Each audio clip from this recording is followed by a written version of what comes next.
විවාදයට ඔබව සාදරෙන් පිළිගනිමු. අද අපි කතා කරන්නේ ඇත්තදම වර්තමානයේ බොහොම වැදගත් මාතෘකාවක්. ඒ තමයි ක්ලවුඩ් පරිගණකකරණයේ ආරක්ෂාව සහ ඒ ආශ්‍රිත අධීක්ෂණ ක්‍රමවේද ගැන.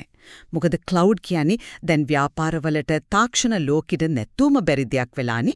ඉතින් ඒ නිසාම එහි තියෙන දත්ත සහ පද්ධති සුරක්ෂිත කිරීම අතිශයින්ම තීරණාත්මකයි.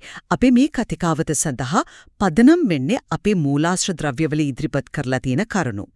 අද අපේ කේන්ද්‍රීය ප්‍රශ්නේ තමයි මෙන්න මේක. ක්ලවුඩ් පරිසරයක ආරක්ෂාව තහවුරු කරන්න අපි පාවිච්චි කරන අනන්‍යතා කළමනාකරණය සහ ආරක්ෂක රාමු අපි කවුරුත් දන්න IAM, MFA, SDS වගේ දේවල් මේවා වර්තමානයේ එන්නෙන්නම දරුණු වෙන සයිබර් තර්ජනවලට මුහුණ දෙන්න ඇත්තටම ප්‍රමාණවත්ද? එමත් නැත්නම් මේවායේ තියෙන සමහර මූලික සීමාවන් සහ මේවා ක්‍රියාත්මක කිරීමේදී තියෙන ප්‍රායෝගික අභියෝග නිසා අර දත්ත කඩවීම වගේ අවදානම් තවමත් ඉහළ මට්ටමක තියෙනවද කියන එක. මගේ පැත්තෙන් මම විශ්වාස කරන්නේ මේ පවතින ආරක්ෂක රාමු සහ ක්‍රමවේද හරියට සැලසුම් සහගතව ක්‍රියාත්මක කළොත් ක්ලවුඩ් පරිසරයකට ඉතා ශක්තිමත් ආරක්ෂාවක් සපයන්න පුළුවන් කියලයි.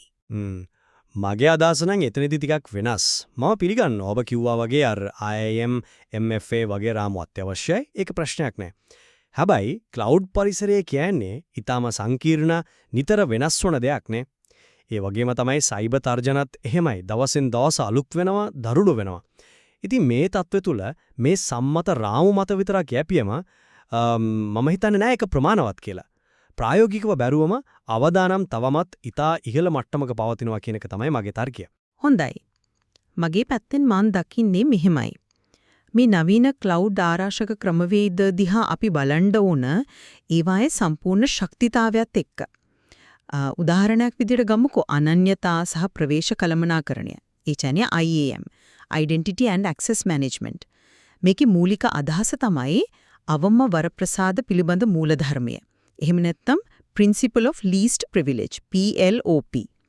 ඒ කියන්නේ බොහොම සරලව කිව්වොත් යම්කිසි පරිශීලකයකට හරි සේවාවකට හරි තමන්ගේ කාර්යය ඉටු කරගන්න අවශ්‍යම අවම අවසර ටික විතරක් ලබා දීම. කිසිම කෙනෙකුට නිකම්ම අනවශ්‍ය ප්‍රවේශයක් ලැබෙන්නේ නැහැ.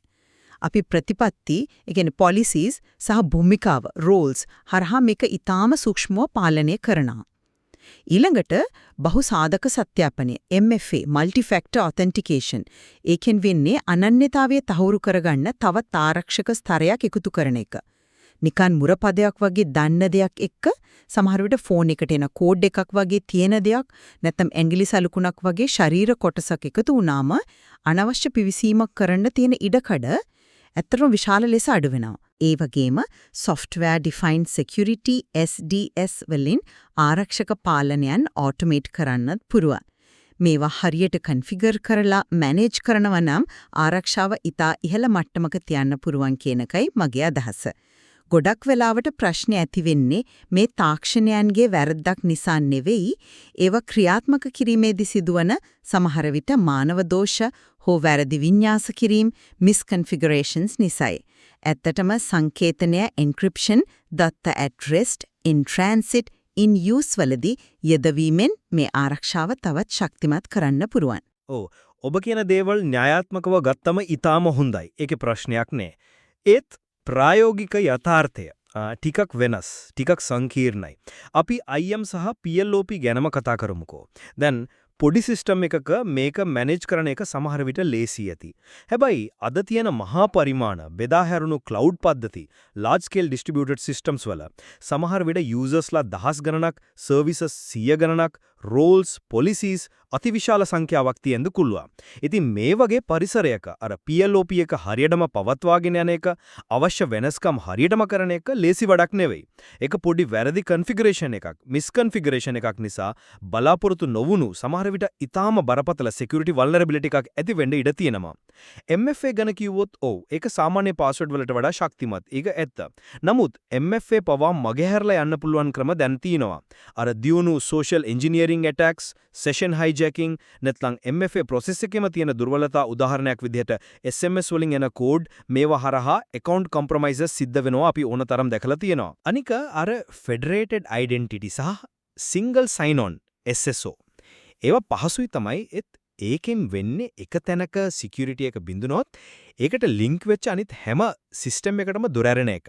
ඉතින් මේ නිසා මේ ෆ්‍රේම්වර්ක්ස් තියෙනවා කියන එකෙන් විතරක් සෑහීමකටපත් වෙන්න බෑ. අපි තාමත් ඕනතරම් දකිනවා data leaks, data exposures, වැරදි වින්‍යාස කිරීම නිසා අනාරක්ෂිත API සරහා එන attacks සහ හරිම වැදගත් දෙයක් තමයි පද්ධති ක්‍රියාකාරීත්වය ගැන පැහැදිලි දැක්මක් නැතිකම, lack of visibility වගේ ප්‍රශ්න. මේවා තාමත් බහුලව තියෙනවා. ඉතින් මේවායින් පේන්නේ පවතින ක්‍රමවේද ප්‍රමාණවත් නැහැ කියන එක නේද? මම එකඟයි ඔබ කියන අර ප්‍රායෝගික අභියෝග තියනවා කියන එකට. විශේෂයෙන්ම ලොකු සිස්ටම්ස් වල IAM කළමනාකරණය සංකීර්ණ වෙන්න පුරුවන්. හැබැයි ඉතින් ඒකට විසඳුම් නැත්තේත් නෑනේ. අර role based access control RBAC ඒක හරියටම සූක්ෂමව ක්‍රියාත්මක කරන එක, ඒ වගේම රෝල් සහ policies නිතරම රිවිව් කරන එක, ඔඩිට් කරන එක අත්‍යවශ්‍යයි. අනිත් එක తాවකාලික ආරක්ෂක අක්තපත්‍ර temporary security credentials පාවිච්චි කරන එක. ඒකත් ගොඩක් හොඳ ක්‍රමයක්. අර long term access keys වෙනුවට අවශ්‍ය වෙලාවට විතරක් සීමිත කාලයකට විතරක් valid වෙන credentials දෙන එකෙන් අවධානම අඩු කරන්න පුළුවන්. මේවා implement කරන්න tools තියෙනවා, best practices තියෙනවා. federated identity ගැන ඔබ කියපු කාරණය ඒක single point of failure එකක් වෙන්න පුළුවන් තමයි. හැබැයි ඒ risk එක manage කරන්නත් ක්‍රම තියෙනවා. උදාහරණයක් විදිහට identity provider එකේ security එක maximum level එකක තියාගන්න එක සහ context aware access control වගේ දේවල් use කරන්න පුළුවන්. ඉතින් අභියෝග තියෙනවා, මම මේක පිළිගන්නවා. නමුත් ඒවට තාක්ෂණික සහ ක්‍රියාවලිමය විසඳුම් තියෙනවා. ප්‍රශ්නේ තියෙන්නේ ඒ විසඳුම් හරියට ක්‍රියාත්මක කරනවද කියන එකයි. ඒත් එතන තමයි අර මම කියන ප්‍රායෝගික අභියෝගයේ තියෙන්නේ. ඔබ කියන අර හරියට ක්‍රියාත්මක කිරීම. ඒකට අවශ්‍ය කරන එක්ස්පර්ටයිස් එක, වෙලාව, රිසෝසස් ඒ හැම ආයතනයකටම තියෙනවද? විශේෂයෙන්ම අර වේගයෙන් වෙනස් වෙන බිස්නස් නීඩ්ස් එක මේ පොලිසිස් නිතරම අප්ඩේට් කරන එක, රිවිව් කරන එක කොයිතරම් දුරට ප්‍රායෝගිකව සිද්ධ වෙනවද? ඔබ කියන temporary credentials හොඳයි. නමුත් ඒවායේ අර validity period එක හරියට manage නොවුනොත් ඒවත් risk එකක් වෙන්න පුළුවන්.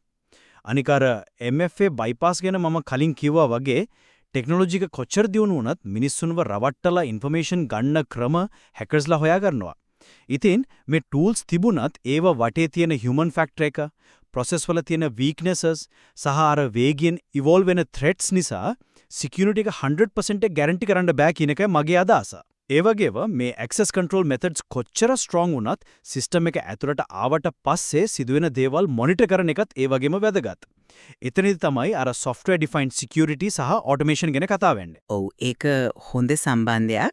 software defined security SDS සහ automation කියන්නේ cloud ආරක්ෂාවේ තවත් ප්‍රබල පැතිකඩක්.